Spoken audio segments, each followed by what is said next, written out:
Tole, yeroo darbee waa'ee maqaa Yesuus waliin kaafne turre. Har'a mata duree biraadhaan dhiyaadheen jira. Dursa nagaa Waaqayyoo isiniif haa ta'u jechuun fedha. Nagaan Waaqayyoo hunduma keenyaaf haa baay'atu. Hundumtiyyuu nagaa akka taatan nan abdadha. Yeroo tokko tokko wal dubbisuun erga gaafachuun in mul'ata giruuppii keenya keessatti waan ta'eef. Tole, kallattiidhumaan gara mata duree aan amma qabadhee dhufetti yoon deemu guyyaa har'aa dhugaa fannoo Yesuusiin mul'atan ka jedhu ilaalla. በኢየሱስ መስቀል ላይ የተገለጡ እውነቶች ከጀዱ ብቻ dhugaa fannoo Yesuusiin mul'atan. Kana gaafa kaafnu macaafa keessaatiidha kan kaafnu, macaafa qulqulluu wal bira qabneetu kan kaafnu. Kanaaf sagalee kun waggaa waraabamee darbee booda irratti macaafa qulqulluu wal bira qabdanii mirkaneeffachaa deemuu ni dandeessu jechuudha. Mata dureen koo akkuman kaasee dhugaa fannoo Yesuusiin mul'atan ka jedhu yookaan immoo dhugaa fannoo Yesuus keessa jiran isa jedhudha. በኢየሱስ መስቀል ውስጥ ያሉ እውነታዎች ወይንም በኢየሱስ መስቀል የተገለጡ እውነታዎች ከጀሉዳ mata dureen kun mata duree salphaa miti. Waa gurguddaaf keessaa qaba. Waa'ee dhugaa fannoo sanan maal faatu mul'ate, dhugaa maal faatu mul'ate isa jedhu jechaadha. Itti dhufnaa itu waa'ee dhugaa fannoo itti dhufeen fuuldura waa'ee fannoo yoo kaafne waa'ee fannifamuu yoo kaafne akka seensaatti jechuu kooti bara durii ta'ee bara har'aa kana biyyi baay'een namoota yakka hojjetan, yakka qaqqabatamaa, yakka ciccimaa hojjetan jedhaman fannisuudhaan, fannoodhaan adabu. Fakkeenyaaf biyya addunyaa kana keessaatii akka amma dhiyooma kana kanti seenaa garaa garaa irraallee kaafamu Iraan fa'aa, Paakistaan fa'aa, akka Saawud Arabiyaan fa'aa kun, Chaayinaan fa'aa kun akkasuma biyyootni Arabaa tokko tokko baay'ee nama fannoodhaan qaxxa'uu yookaan fannoodhaan adabuu firdii fannoo itti kennuudhaan ni beekamu. Bara 2015 akka faranjiitti naannoo nama 1634 ka ta'utu haala kanaan adabamee jedha Amnistiin dhimmi addunyaa irratti kan sabaa murtii qoratu jechuudha. Bara ammaadha kun almost bara ammaadha dhiyoodha jechaadha. Bara durii akkasuma haaluma kanaan kan wal fakkaatu fannoo irratti nama adabuun wanta baay'ee baratamaadha jechaadha. Keessattuu bara ammaa kana caalaa bara durii baay'ee baratamaa ture jechuudha. Bara durii mootonni jiran hunduyyuu baay'inaan kanatti fayyadamu. Amma gara dhimma ani amma kaasetti yoon deemu kallattiidhumaan gara mootii yookaan impaayeroota Roomaa bulchaa turan keessatti waan godhamaa turedha jechuudha. Mootiin biyya Roomaa yookaan impaayera Roomaa kan akka Qeesaar fa'aa, Xibaaroos fa'aa kaafamuu danda'u.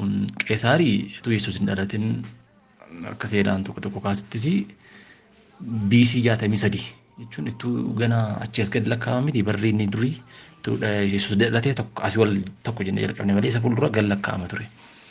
63 BC 63 before Christ jennu dhalatee naannoo 42 jalqabee bulchuu eegalee amma AD 14tti bulchaa tureera Qeesaar. Yesuusin xiqqoo qaqqabeera jechaadha. Qeesaar itti aansee Xibaaroostu bulchaa ture. Xibaaroos impaayera lammaffaa kan Roomaa ture akka macaafii kaasutti. Innis inni immoo 14 BC AD 14 haga 37tti kan inni bulche jechaadha. Barma impaayera Roomaa isa lammaffaa Xibaaroos kana Phiilaaxoos immoo kutaa Yihuudaa irratti bulchaa ta'ee ture jechaadha. Phiilaaxoos naannoo 26 haga 36 gidduuti kan inni kutaa Yihuudaa irratti mootii ta'ee ture jechuudha. So almost baay'inaan yeroo Qeesaar ture, yeroo Xibaarosis ture, yeroo itti Yesuus dhalatee sadarkaa guddina isaatii haga 30 sana gidduu jirutu mul'ata. Xibaarosii fi Phiilaaxoos garuu kallattiidhaan warra du'a Yesuus ajjechaa Yesuus keessatti ture sanatti bulchaa warra turanidha jechuudha. Kanaafuu bara sana gaatii bara ammaan kaasu kan Empaayeroota Roomaa isa jalqabaas isa lammaffaas yoo fudhanne yeroo itti namoonni baay'een adabbii fannoodhaan adabamaa turanidha jechuudha. Akkuma yeroo dhiyoo kana bara 2014 13 jennee turre Amnesty Internationaliin kan inni riippoortii garaagaraa baasu bara sana riippoortii ba'utu hin jiru yookaan immoo yaa ragaa qabatamaa hin qabnu malee namni hedduun fannoo irratti fannifamee adabameera jechuun waa'ee warra ammaa kana tuttuqe jechuudha. Gara mata dureen kaasitti gaafan dhufu dhugaa fannoo Yesuus keessa jiran yookaan dhugaa fannoo Yesuus mul'atan isa jedhudha mata dureen kiyyaa jechaadha. Amma durumaa jalqabee akkan sila kaasee dur bara Empaayeroota Roomaas ta'ee bara amma dhiyoo kanaas haa jennu walumaa gala namni baay'een fannoo irratti dabarfamanii adabamu jechuudha. Namoonni fannoo irratti dabarfamanii adabaman kun namoota akkamiiti? Walumaa gala yoo isaanii kaafne namoota yakka gurguddaa hojjetan, namoota yakki isaanii baay'ee ciccimaa ta'edha jechaadha.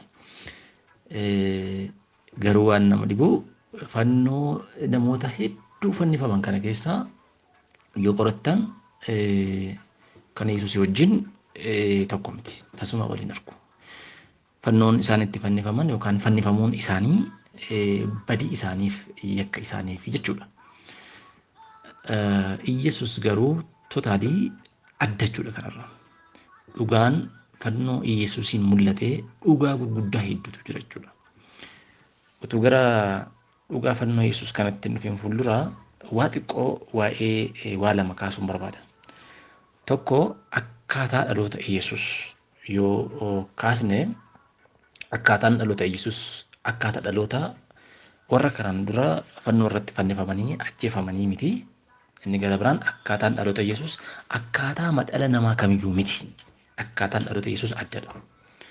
Sababni isaa Yesuus kan dhufee dhalatee addunyaa irratti kan dhufee argame fedha Waaqayyo Abbaan foon uffate. Fedha Waaqayyo Abbaan nama oolchuudhaaf Waaqayyo nama hundumtuu waan karaarraa kaa'ateef nama hundumaa gara jireenyaatti deebisuuf nama hundumtuu fayyuu waan qabuuf Waaqayyo Yesuusitti foon uwwisee Yesuus durayyuu bara baraan tureera abbaa isaa waliin isatti foon uwwiseetu fedhe jechaadha.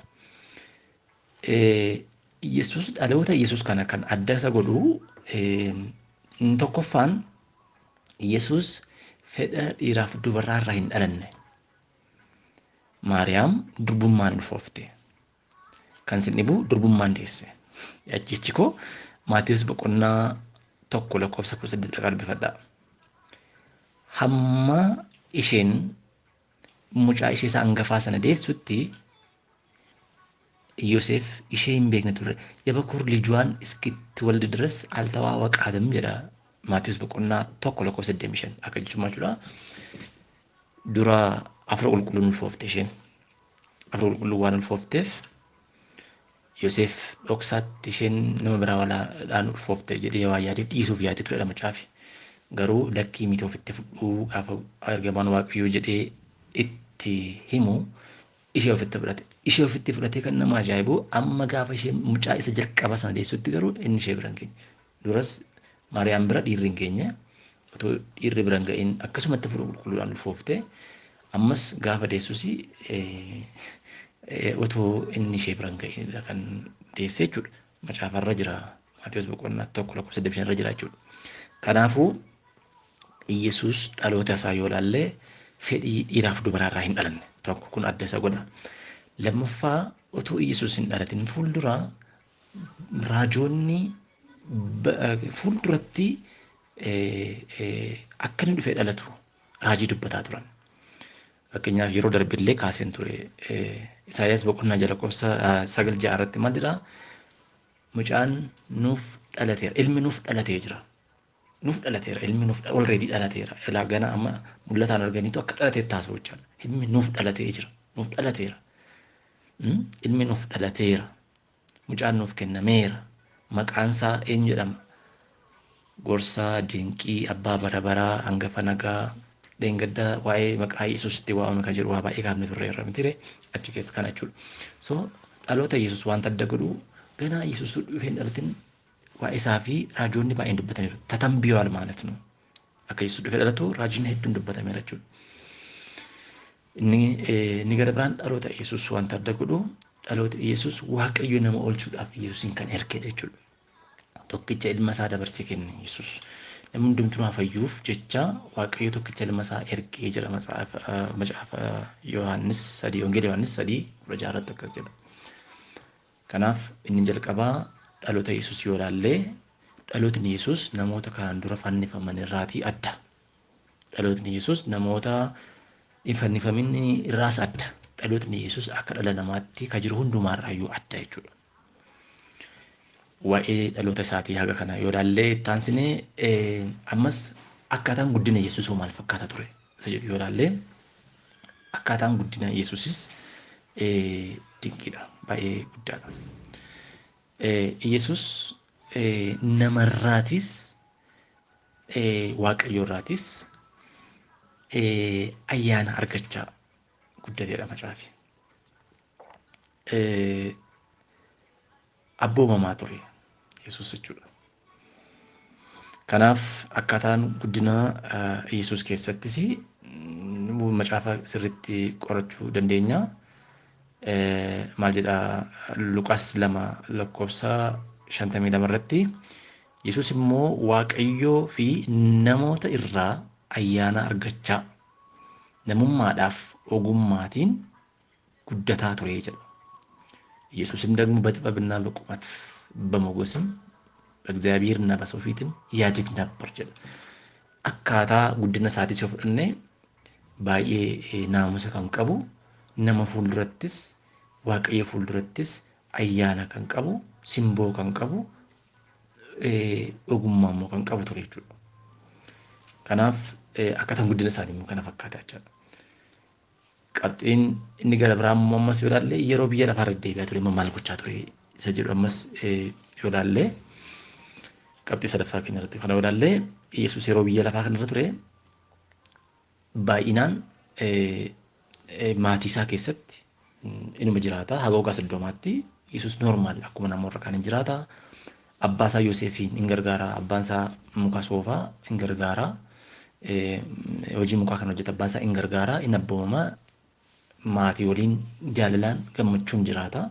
Mana qulqullummaa immoo naqaa hin dhaggeeffata ture.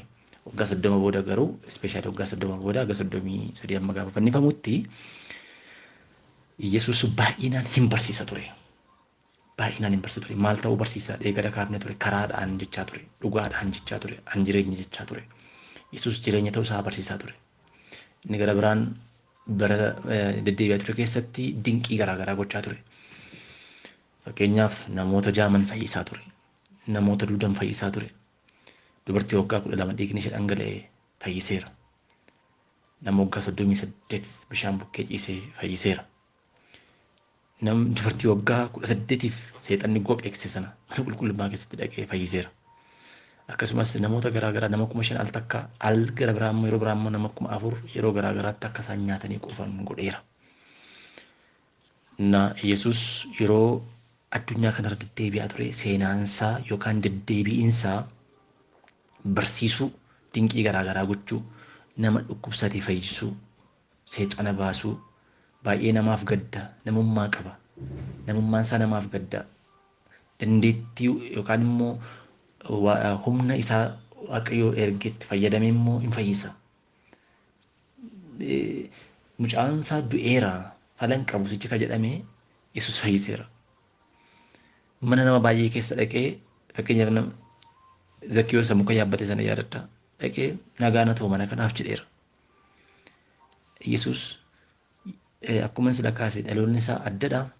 Akkaataan guddina isaatii addadha. Yeroo deddeebi'aa ture immoo wanta inni gochaa ture hundumtuun iyyuu addadha jechuudha. Nama baay'ee boqonnaa kennaaf ture. Yeroo lubbuudhaan ture, yeroo deddeebi'aa ture fooniin jechaadha. Yesus lafa inni itti argamee nagaatu jira ture. Fakkeenyaaf cidha Qaanaa Galiilaa irratti gaafa daadhiin wayinii dhume gaafa qaaniin dhufe Yesus achirratti dinqii jalqabee achirratti daadhiin wayinii akka inni cidha sana irratti ta'ee ture jechaadha. Cidha salphachuuf ture Yesus gaanii isaaniitti bishaan naqanii bishaan tasuma bishaan jechuun kalarlessedha. Keemistirii fiiziksii warri baratan warri qaradooti xiqqoonni herramtirii amma 12 akkas kalarlessedha bishaan odarlessedha bishaan garuu daadhii sanatti daadhii godhe bishaan fuudhee kalariitti godhe kalarii bifa keellootti godhe daadhiin bifa keelloodha gara sanatti adeema kalariitti godhe hojii gurguddaa akkasii hojjetaa ture jechuudha. Gooftaan yeroo addunyaa irratti qaama deddeebi'aa ture iddoo gaddaa baay'eetti argamee jajjabina guddaa fayyisuu guddaa dinqii garaagaraa baay'ee hojjetaa ture jechaadha. Kaafnee fixuu hin dandeenyu walumaa gala akkaataan gara fannootti tumnaqeen fuuldura kana kaase inni jalqabaa maal jenneerraa akkaataan dhalachuu isaatiiyyuu addadha. Dursee akkaataan dhalachuu isaatii raajiin dubbatameera. Eegamaa ture.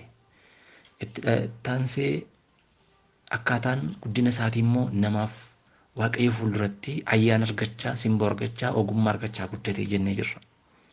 Inni sadaffaan gaafa qaamaan deddeebi'aa ture immoo waggaa deddeebi'aa ture hundumaatti muda qabeessa ture. Mudaa kan hin qabne, kan nagaa labsu, kan dinqii hojjetu, kan jaamaa fayyisu, kan miilla nama hin qabneef miilla ta'u, kan nama harka hin qabneef gundishooችን ijji ሰጣቸው ነበረ. warra harkirraa ciccitee harkatti gochaa ture. Nama waggaa 12 dhiigi dhangalee fayyisaa ture. Nama waggaa 38 bishaan buqqicisi fayyisaa ture. Seenaa isaa hin beektu tokko lamaan kan akka orderiidhaan waan kaasu barbaadeefidha malee. Kanaaf akkaataan inni itti deddeebi'aa ture keessattis qajeelummaa mata ture jechuudha. Garuu waan nama ajaa'ibu Yesuus kana qabaniitu akka nama yakka hojjeteetti fannisuuf ka'an jechuudha. Maatiyos 6:55 irratti akka nama saamtuu qabuudhaaf yaa'utti bokkuudhaaf billaa guurtanii na qabuudhaaf yaatanii kaleessa dheengadda gaafa mana qulqullummaa dura deddeebi'u yoomnatti dubbattan jedhee gooftaan warra isa qabuuf yaa'e. Yihuudaan Yesuusin qabsiisuudhaaf gara Yesuusitti adeemee dhungateetu isa kenne gaafa yeroon isaa ga'u. Gaafa sanatti gooftaan akkas jedha, Yesuus akkas jedha jechaadha. ወንበዴን እንደምትይዙት አይነት ዱላ ጎመድ ይዛችሁ ዘመታችሁብን። ወንበዴን እንደምትይዙት አይነት አከነማ ሳምቱ ቀውዳፍ ደሙት ባየ ነማ ዲባ ከሌሰ ደንገደ ነማ ባየ ቀበኒ ፈኒሰኒሩ በርመሰና ነማ ባየ ቀበኒ አደበኒሩ አከነቲ ዳን ቢላት ጉረተኒ በኩ ጉረተኒ ከነሳነት ያ አንገሩን ዳገኘን ድብስኛ ሰልጳዱመቲ ሎልቱ ሳኒ ሙራሳን ቀበኒ ይዱ ደንደው gaafa Yesuusin qabuudhaaf ka'an garuu kan Yesuusin dabarsee kennes nama fagoo miti. Kan nama dhibu kan Yesuus irratti qorates nama bakkee irraa miti. Luba mana qulqullummaa keessa luboota dha macaafa. Lubootatu walii galanii Yesuus irratti mari'ataniitu Yesuusin ajjeesisuu yaadanii jedha. Sababa isaa Yesuus wanta inni gochaa ture isaan hin gammachiifne. Yesuus dinqii gochuun isaa isaanitti hin tolle natti fakkaata. Yesuus wajjin faallaa deemu isaan. Yesus waliin dhufee jedheeran inni dhuguma walii dhufe isaan garuu yaada gadii kana yaadu turan.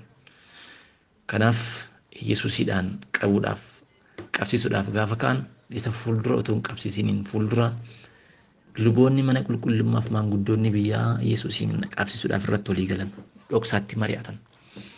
Kanaaf nama hedduu yaasaniitu Yihudaa kana of keessa buusaniitu gara isaa dhaqan jechaadha. Yihuudaan gara gooftaa Yesuus gaafa ga'u nagaan siif haa ta'u yaa barsiisaa jedhee dhungate. dhungachuudhaan dabarsitee dhimma namaa laattaa yaayyuu jedhee gooftaan. Kana booda jaraan akkas jedhe isin akka nama saamtuu qabuudhaaf yaa'utti billaaf bakkuu guurtanii dhuftanii ani kaleessa dheengaddaa caakkaan ture miti jechuu isaatiin shiftaa ture miti Yesuus yeroon kaleessa dheengaddaa mana qulqullummaa irra deddeebi'aa ture yoom natti dubbattan yommus yoom ana qabuu yaaddan gaafa Yesuus jedhu jarree rifatanii kukkufanidha matsaafi baay'ee Yesuus gaafa dubbatu wanti kukkufne hin jiru yoonni Yesuus yoo callisee malee yoonni afaan isaa qabate malee Yesuus dubbannaan eenyu dura dhaabatu dubbate Yesuus gaafanni ana qabuuf dhuftanii akka nama saamtu qabutti jedhu jarri hundumtuu kukkufan jedha matsaafi. Maatiyus boqonnaa 56 naannoo kana dubbiftan kukkufan jedha. Yesuus kana dhagaa inni isaan qaban haala kanaan qaban haala kanaan Yesuusin qabanii akka nama saamtuutti qabanii akka nama shiftaa keessaa shiftaa isa cimaa wayiitti itti duulanii bakkuuf guurratanii billaa guurratanii akka nama wambadee wayii qabutti Yesuusin qaban jechaadha. Shiratu keessa jira waan ta'eef haala kanaan qaban jechuudha. Yesuus kana haala kanaan qaban jechuudha. Warri isaan kaleessa dheengaddaa qabanii fannisan sun garuu haala kanaan miti akka inni haala kanaan hin taane ifaadha. Erga qabanii booda Yesuus sida akkaataan dhalachuu isaatii adda isiniin jedheera. Akkaataan deddeebii guddannaa isaatiillee adda isiniin jedheera. Akkaataan deddeebii isaatii adda isiniin jedheen jira. Kanaaf akkaataa itti Yesuusin balleessan irratti mari'atan raajota amansiisa sobaadha matsaafi. Maatiyus 26:59 irratti amansiisa sobaa yookaan immoo warra sobaan Yesuus irratti dhugaa ba'an jarri qopheeffatanii jechuudha. Innaa jara isarratti dhugaa sobaan isarratti masakkaran qopheessan kan kana qopheessu immoo warra luboota mana qulqullummaati baay'ee nama dhibu. የካህናት አለቆች ሊገሉት በኢየሱስ ላይ የሐሰት ምስክርን ፈለጉ jedha nama dhiba akkaataa sanatti qaban sidasinitti mira ammammoo akkaataa ittiin isa balleessan raajota sobaarratti barbaadu because Yesuus yeroo dhalatee akkaataa dhalannaa isaa keessa dinqiidha. Yesuus gaafa guddatee akkaataan guddina isaa keessa yakki hin jiru. Yesuus gaafa immoo addunyaa kana deddeebi'aa ture akkaataa deddeebii isaa keessas yakki hin jiru. So totaalii inni qulqulluudha. Amma waaqa qulqulluu nama qulqulluu isa ta'e kana akkaataa ittiin akka namummaatti isa dhibamsiisan maal gochuu qabu? Ragaa sobaa barbaaduu qabu. Amansiisa sobaa barbaaduu qabu. Kanaaf barbaadanidha. Macaafi Maatiyus 56:59 naannoo 61 dubbiftanii nama barbaadanii nama dhibu. Falliga waattutu. Isarratti kan dhugaa barbaadan because sidasinitti meera adda kan isaa waan ta'eef dhalannaansa adda, guddinnaansa adda, deddeebiinsa adda. Dhugaatu isaaf ba'ama ture malee isarratti dhugaan ba'ame hin beekamu ture. Hamma garuu erga haala akka nama saamtuu fattuutti isa qabanii booda edda inni of kennee booda isarratti isa kalee dhugaa ba'amuuf irratti soba garagalchanii dhugaa baasisuudhaaf nama barbaadan dhaban. Haa ta'uyyuu malee garuu nama lama argatan. Nama lama irratti isarratti sobanii dhugaa ba'an argatanii isaanis maal jedhanii dhugaa ba'an ni beektu. Yesuusii yeroo lubbuun jiru kanatti maal jedhee mana qulqullummaa guyyaa 3 diiga ijaara jedhanii irratti dhugaa ba'an. Kuni namarratti dhugaan baasisaa jira neever akkas miti. Yesuus irratti maal rakkoo qaba diiga ijaara jechuun rakkoo waan qabu natti fakkaatu. Guyyaa 3 diiga ijaara jedheera. Akkas jedhee kun amma sababa dubbii isaa barbaadaniif malee Yesuusin kun wanta himachiisu miti jechuudha yookaan wanta dabarsee isa kennisiisu miti jechuudha. Akkas jedhanii dhugaa isarratti baasisan jechuudha. Kana booda geessanii kutaa inni jiru sana kan bultutti gaafa geessanii dhuguma akkas jettee jedhee gaafate naannoo sana kan hoogganu. Yesuus garuu calluma jedhee jedha. Namtichi isa Yesuus calluma jedhe irratti aaree. Kana booda Maatiyus boqonnaa 26:63 yoo dubbiftan argattu jechuudha. Achumaan Yesuusin fuula isaa irratti tufan. Yesuusin agootan Yesuusin kakkabalan jedha matsaafi. Achitti jalqabe jechaadha.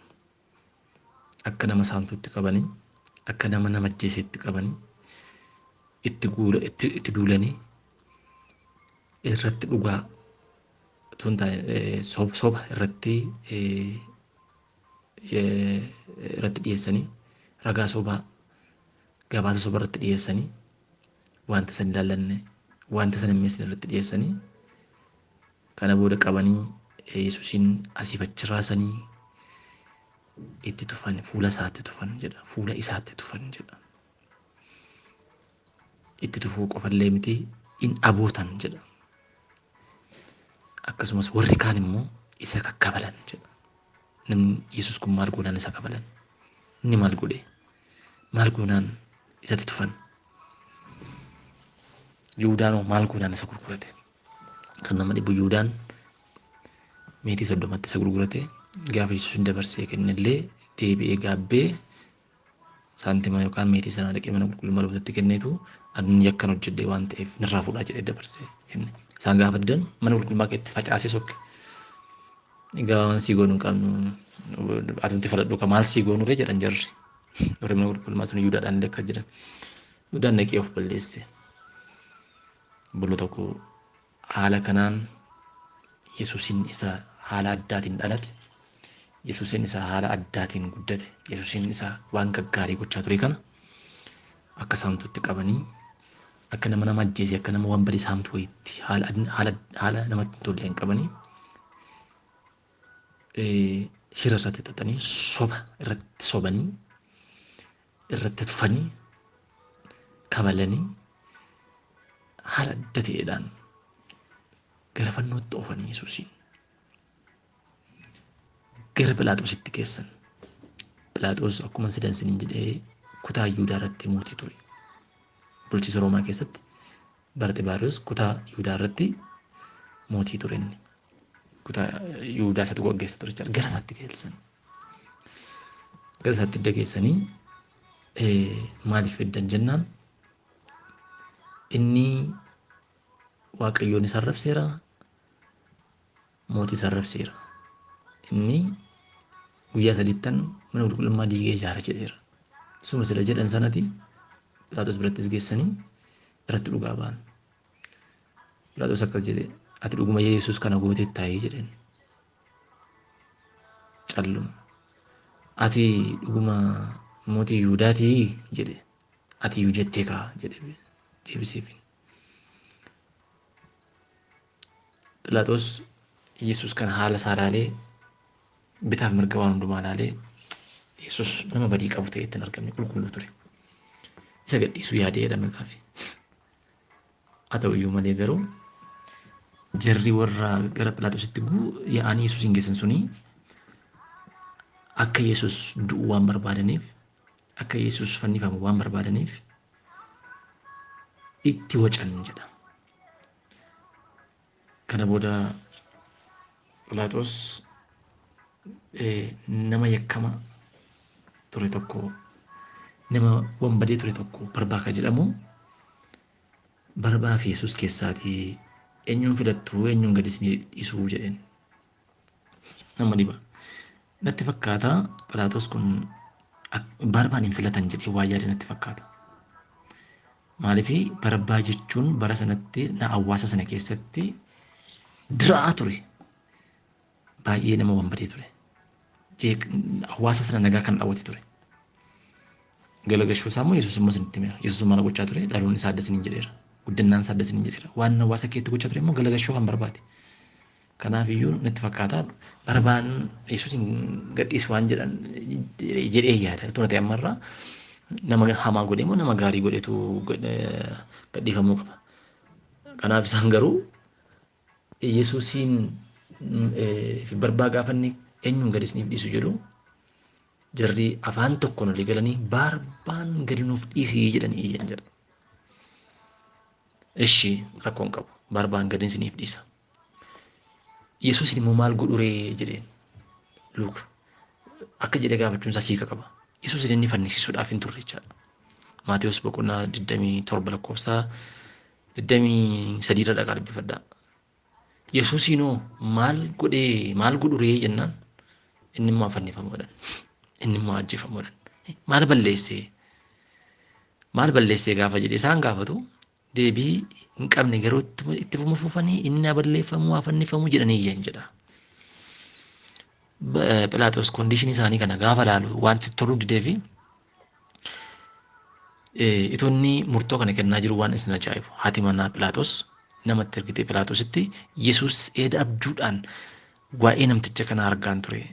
Kanaaf iyyuu isa irratti tarkaanfii hin fudhatin jetteetti immoo waan nama ajaa'ibu. Akkam nama dhibaa. Haadha manaa Phiilaaxoos isa Yesuus irratti faradaa yeroo irratti ituun barcuma firdiirra taa'ee jiru jedha matsaafi. Haati manaa isaa dhiisii nama kana irratti tarkaanfii hin fudhatin jetteedha. Garuu eeyyi namaa waan caaleef jarri hamoodha waan ta'aniif hammeenya isaaniirraan kan ka'u Phiilaaxoos Yesuusin reebsisee jedha. Reebsisee barbaan immoo gadhiisisee Yesuus akka fannifamuuf murtoo dabarseedha. Baay'ee nama gaddisiisa. Dhugaadha. Akka namaatti yaaddan jechuun dudduuba irraa ati ajandaa biraa haa qabaatu haa dhabuyyuu malee Yesuus akka namaatti yeroo deddeebi'aa ture haalli dhalachuu isaatii haalli ishee dhalachuu isaa yoo amanoo haadhi isa masii ta'uu isaa. Garuu haala inni yeroo inni lubbuudhaan fooniidhaan maatii isaa wajjin jiraachaa tureef deddeebi'aa ture kana yoo ilaaltanii Yesuus wanta inni gochaa ture hundumtuu gaarii ta'utu jiru haala sukkanneessaa kanaan garuu Yesuusiin akka inni dabarfamee ajjeefamuuf fannifamuu godhan jira.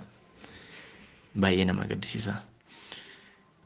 Kanaaf koondiishinii kana yoo ilaalle akkam hagam jibba ammamii Yesuus irratti akka isaan qabantu namatti mul'ata jechaadha.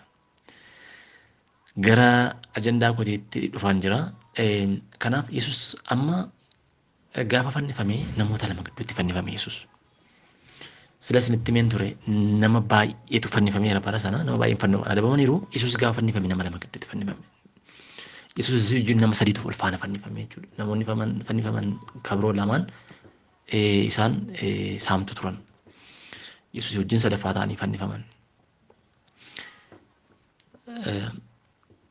Yesuus gaafa inni fannifame ammas wanta adda godhu sa'a 6 hanga sa'a 9tti dukkanni guddaan turedha. Macaafa qulqulluutti. Akkasuma gaafa Yesuus iyyee sagalee isaa kennee sa'a 9ffaarratti iyyee sagalee isaa kennee manni qulqullummaan bakka lamatti tarseedha. Baay'ee Yesuus ofuma isaatii lubbuu isaa kenneedha matsaafi. Iyyee hafuura isaas kenneedha matsaafi. Ofoofuu danda'a ture Yesuus. Eenyuyyuu Yesuus irratti aboon qabu baay'ee. Gaafa inni hafuura isaa kenne sana manni qulqullummaa golgaamni qulqullummaa gaara haga godhaatti bakka lamatti tarseedha. Kan nama dhibu lafti raafamee jedha. Kan nama dhibu lafi raafamuu duwwaa miti baay'ee kana dhibenan. Warri Yesuusin dura qulqulloota ta'anii du'an ka'aniitu magaalaa sana keessatti mul'atanii jedha. Du'a akka Yesuus boodallee magaalaa sana keessatti argamanii jedha. Baay'ee nama dhiba. Akkaataan dhaloota isaatii adda, akkaataan guddina isaatii adda, akkaataan deddeebii isaatiif gocha inni gochaa ture hundumtuu adda, akkaataan itti qabames akka namni itti qabamu miti adda, isarratti shira xaxan, shira sobaa irratti xaxan kunillee adda. Shira sobaa irratti xaxanii booda immoo Yesuusin dabarsanii akkaataa adda ta'een fannisan. Gaafa fannifame fannoorra taa'e immoo ammas adda. Inni fannoorra ta'a. Inni fannoorra gaafa inni yaabbatu uumamni hundumtuu waa'ee isaaf tootaali jijjiiraman. Seerri uumamaan jijjiiraman. Guyyaan dukkanaa hin beeku guyyaan dukkanaa gaafa sana. Lafti socho'ee raafamee wanna gaafa sana ta'e ta'ee hin beeku. Lafti socho'ee yooma arrallee dhageenye socho'uu lafaa keessaa namni du'aa ka'e hin beeku. Gaafa Yesuus fannifamee fannoorratti darbee garuu socho'uu lafaa keessaa du'aatu ka'e. Du'aan du'aa ta'e immoo ka'e miti waan sinni du'aa warra kan dura qajeelota ta'anii du'antu du'aa ka'e jedha macaafi. Taa'injeebilii sirriitti immoo argamanii jedha macaafi. Ulfinni Waaqayyoo sana jaallateef haa ta'u. Galanni Gooftaaf haa ta'u. Kanaaf Yesuus kun gaafa inni fannifames haala kanatu ta'e. Haala addaatu ta'e.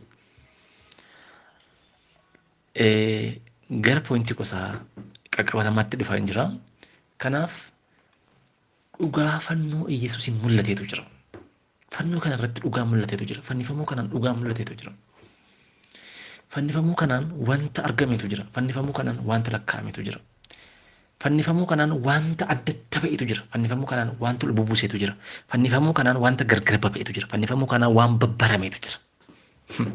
Adda fannifamuu kanaan wanta duraan wal makeefaatu gargar ba'ee amma adda ba'ee ifate jecha.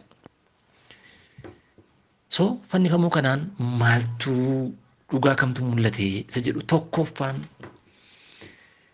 humna yookaan hammeenya keessa yaada namaa Waaqayyo irratti jirutu ifatee mul'ate. Namni hagam Yesuusin jibba. Namni hagam Yesuus irratti yaada hammeenyaa qaba. Namni hagam waa'ee Waaqayyummaa irratti yaada hammeenyaa qaba isa jedhutu adda ba'e tokkoffaa irratti.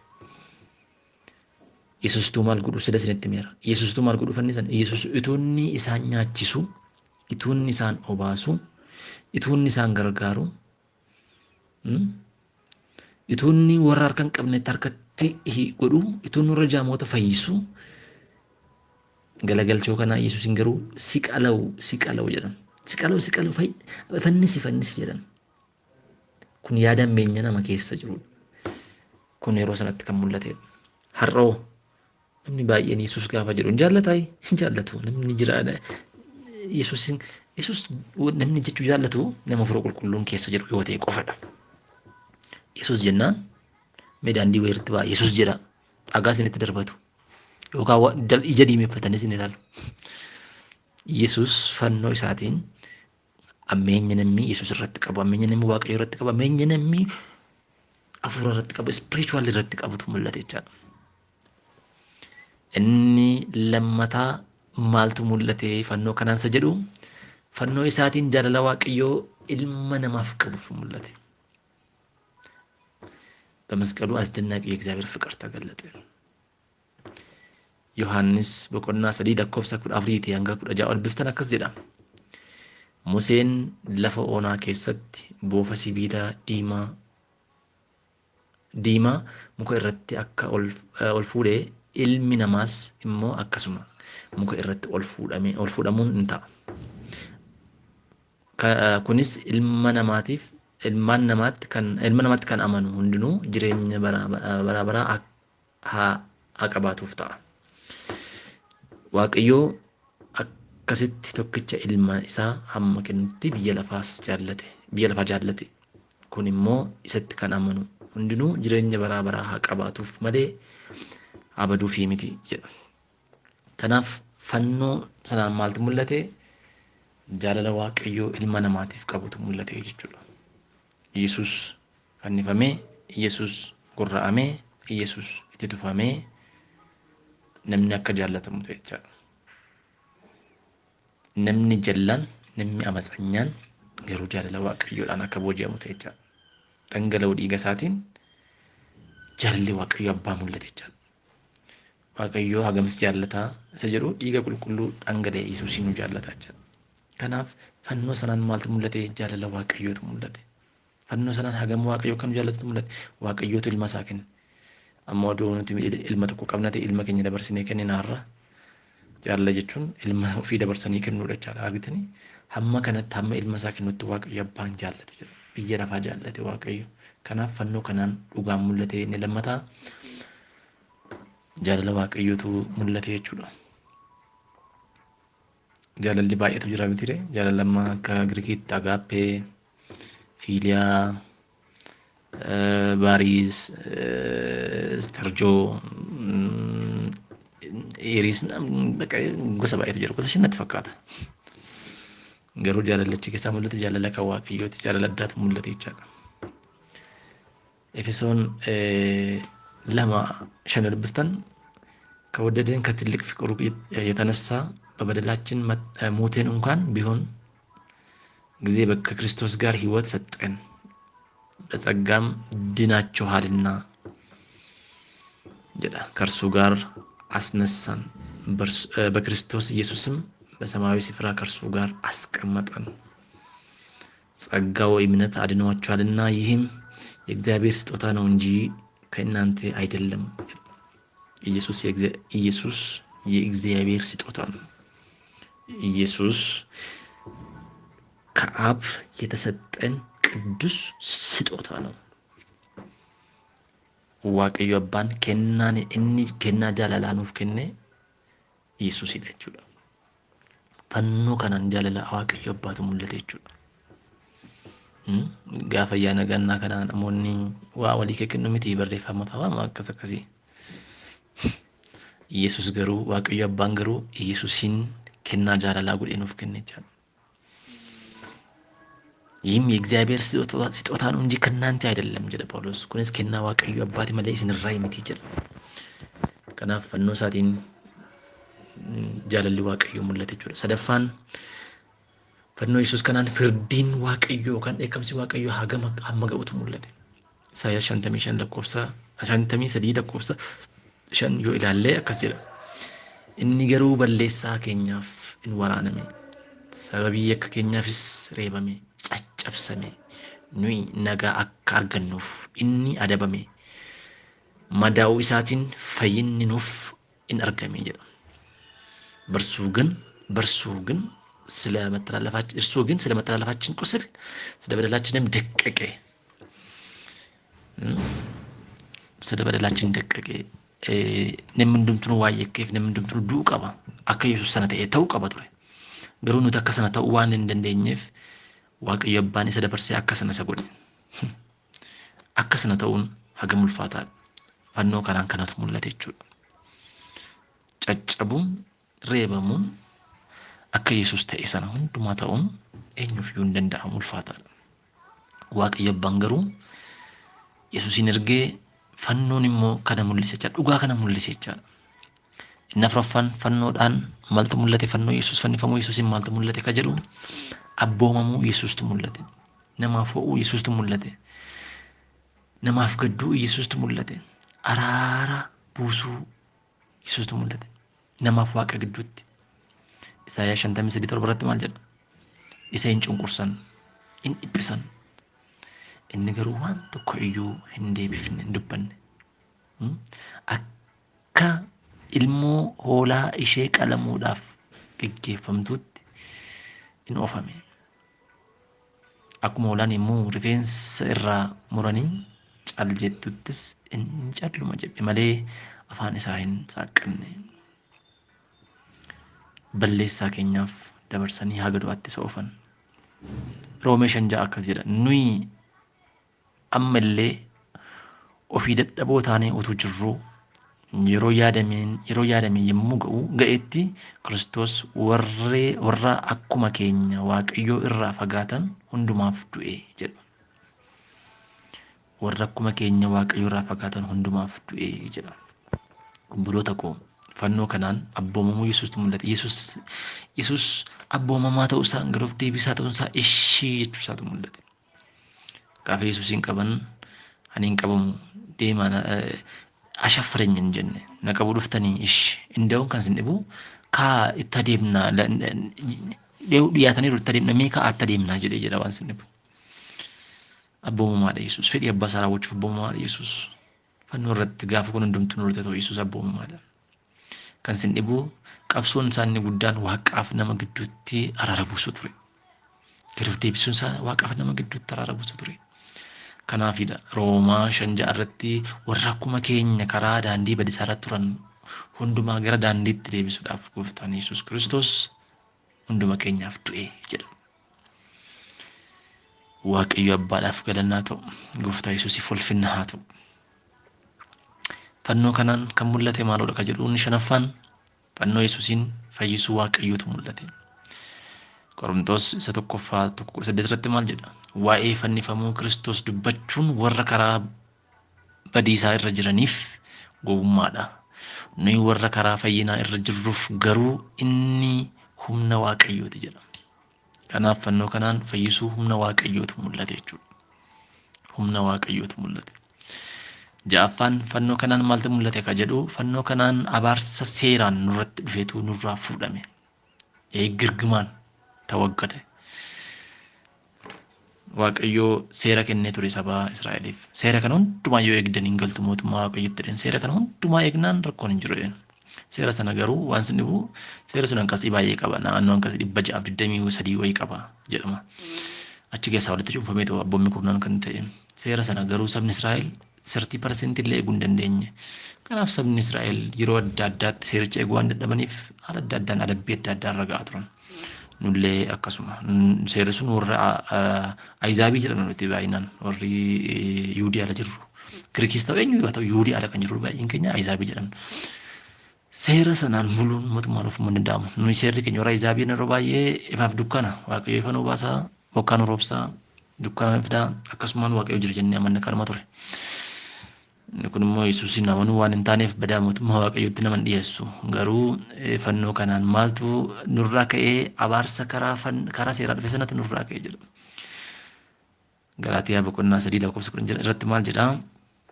Warri waan seerri isaan irra barbaadu hojjechuu isaanii abdatan abaarsa jala jiru jedha. Caaffatni qulqullaan akkas jedha. Namni wanta macaaf seericha keessatti caafame hundumaa gochuutti qabamee hin jiraanne abaaramaadha jedha. Namni tokkollee hojii seeraa raawwachuudhaan waaqayyoo biratti qajeelaa ta'a. Qajeelaa akka ta'e jireenya dhugaa in argata. Yoo dhuguma maal godhe yoo seera sana sirriitti eege. Garuu waan sin dhibu namni seera sana eeguu danda'u tokkummaa hin jirudha Phaawulos. Namni seera sana hin eegne hundumtuu immoo abaaramaa ta'a jedha. Kanaaf Yesuusii fannoo irratti ba'ee fannifame, fannoo irratti ba'ee muka irratti ba'ee kan fannifame immoo abaaramaadha. Kanaaf Yesuus bakka keenya bu'ee abaaramaa ta'e. Bakka keenya bu'ee waan abaaramaa ta'ee fi abaarsa karaa seeraa dhufe sana hundumaa Yesuus nurraa cabse jechaadha. Kun dhugaa fannoo Yesuus keessaa isa tokkodha jechuudha. Inni gara biraan torbaffaan hojii fannoo Yesuusiin kan mul'ate fannoon Yesuus boqonnaa namaaf laate. በመስቀሉ የተሰራ ስራ ሰው ሁሉ እሱ የሚያምን ሁሉ ረካ ከን ሰተመን እንደምትኑ ይንበቆተን ወደ ሰተነመን ይመንጉበተን ጪቀመን ቆሮንቶስ ሰለመ ፈበቁና ሽለኩ ሰደም የተቆረጠ ማለት ጀዳ እሰጭቡ ተኮለ ይንቀምን ኑ ይከራ ኢሳቅ አጂልነ ዋቀዮ አከታኑ ተካርገኑት ቀጂልነ ዋቀዮ አካርገኑት በቆና ዋቀዮ አካርገኑት ኢሳገሩ ነው ጀቸ ጭቦማ ይሰጉደ አማራ ከሰባ ኢብሳ እኛ በርሱንን የእግዚአብሔር ጽድቅን ይሆን ዘንድ ኃጢአትን ያላወቀውን እርሱን ስለኛ ኃጢአት አደረገው ጀዳ ጭቡ ረካ ጭቦማ ጎዴ ፊ ጭቡ ጎዴን ተኮሚዳ አማራ ከሰ ኃጢአት አደረገው ጀዳ ማለፊ ገቲን ጭቡ ዱአ ጭቡን ዱ ቀበ ዋንተ ኢየሱስን ጭቦማ ሰጎዴ ምት ጭቡ መታሳ ሰጎዴ ጭቡ ተኤ ጭቡን ዱ ኤቻና ጭቡ ጀቴ ምት ኢየሱስ ጭቡ ከኛ ፍረካ አቴቱ ጭቡ ተኤቱ ጭቡ ከኛ ባቴ ዱ ኤቹላ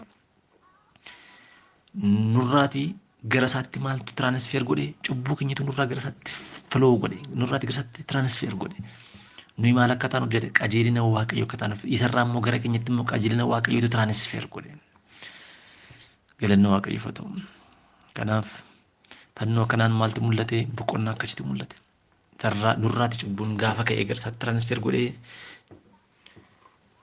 inni adabbiitu fudhate inni du'a fudhate inni wanta ta'e sana hundumaa fudhate isarrammoo kan jiru qulqullummaan gara keenyatti transfer godhe boqonnaa tunuuf kenname jechuudha. Kanaaf isaan kun hundumtuu dhugaa fannoo Yesuus keessatti mul'atanii jechaadha.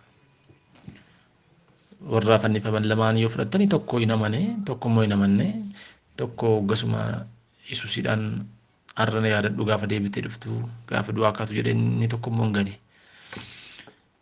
Ini kun fannoon kun lamaan biyya lafaa kana keessa nama gosa lama jira kana maneef kan namanne ta'uu agarsiisa salphaamatti fannoo warra wambadee sana lamaanii kan warra Yesuus wajjin fannifamanii garuu fannoon inni gidduu galeessaa sun Yesuus gidduu galeessaa irratti fannifame jedha matsaaf fannoon inni gidduu galeessaa sun fannoon inni Yesuus irratti fannifame sun hiika gurguddaa amma ani kaasee torba kana qabachaa walumaa gala yaada koo gara cuunfuutti fideera.